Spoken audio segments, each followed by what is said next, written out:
Hi, my name is Olivia Lee Baoying, metric number 278420. In this video, I will discuss on how to sketch the function x power of 5 minus 5x cubed. So, to start off the discussion, like in any other graphs, the first thing that we always need to find is always the x-intercept and also the y-intercept. So, first of all, to find the x-intercept, we let fx be equal to 0. And then by using factorization, we get x to the power of 3 equals to 0 and x squared minus 5 equal to 0. And then we get this x value, which is 0 and also positive square root 5 and also negative square root 5. And so we substitute these values into fx equation and we get these three x-intercept coordinates. Next, to find the y-intercept, we substitute the value of x with 0. And so as we can see, when x is 0, fx is also 0. So this is the y-intercept coordinate of this function. After finding the x and y-intercept, we need to find whether the function is increasing or decreasing. Before we know whether the graph is increasing or decreasing, first we need to find the critical point of the function. Before we can find the critical point, we first need to find the first derivative of fx, which is 5x to the power of 4 minus 15x squared. So to find the critical point, we let the first derivative be equal to 0. And so after some factorization, I got the value of x, which is 0, positive square root 3 and also negative square root 3.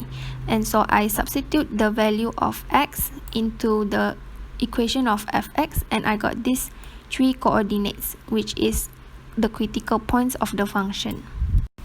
Next, based on the critical point, I tabulated the data and chose the suitable interval to find whether the function is increasing or decreasing in that interval.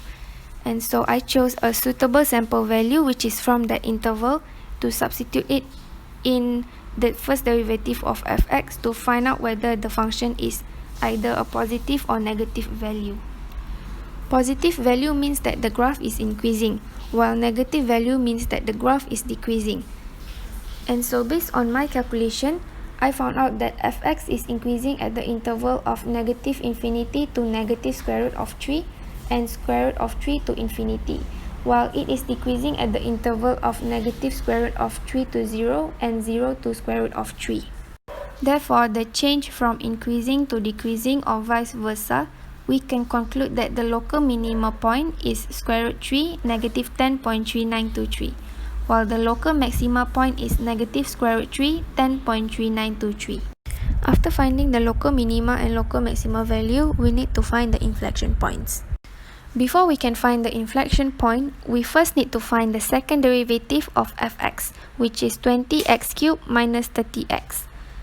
To find the inflection point, we let the second derivative of fx be equal to 0. And so after some factorization, x is equals to 0, positive square root of 3 over 2 and negative square root of 3 over 2. And then after we substitute this value of x into fx, we get the inflection point is 0, 0, square root 3 over 2, negative 6.4299 and negative square root 3 over 2, 6.4299. The next thing that we need to find is the open interval where the function concave upwards or concave downwards. Based on the inflection point, I tabulated the data and created a suitable interval. And so I took a suitable sample value from that interval to be substituted in the second derivative in order to find whether the second derivative will have a negative or positive value. Negative value means that the graph concave downwards, while positive value means that the graph concave upwards. And so as we can see from my calculation, I got that fx concave upwards in the interval negative square root 3 over 2 to 0 and square root 3 over 2 to infinity, while the graph concave downwards in the interval negative infinity to negative square root 3 over 2 and 0 square root 3 over 2. In order to sketch the graph, an overall tabulation is needed. This is to analyze whether the graph is increasing or decreasing, or whether the graph is concaving upwards or downwards in every interval. And so based on all the calculations, the graph is sketched as the following. So we can see from the graph that there are 3 x-intercept and also the maximum point and also the minimum point and the inflection point.